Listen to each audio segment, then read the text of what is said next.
Deep So, dived. it's a new image creation tool which is from Google, so within Gemini, free to use for people to go. So you just go to, so just type Gemini NanoBanana into whatever search engine you want, and it will take you there and start having a play around. And it is incredibly powerful. So as someone who has fought and failed to learn Adobe Photoshop for most of his working life, and also a lot of these other image tools,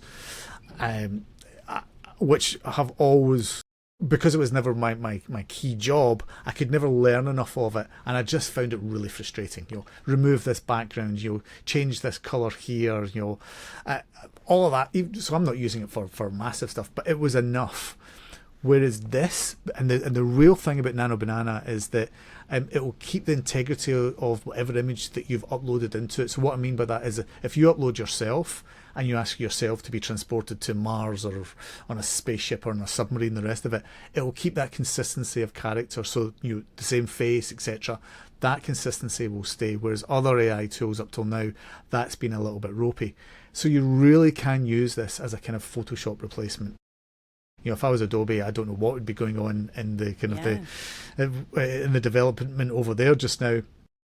I've been finding this really good, and even things like, I've got some old photographs going all the way back to kind of 1980s, me as a kid, etc. And these photographs were they had all sorts of things on top of them, lots of grime on top of them. The exposure wasn't right, etc. But still really important moments.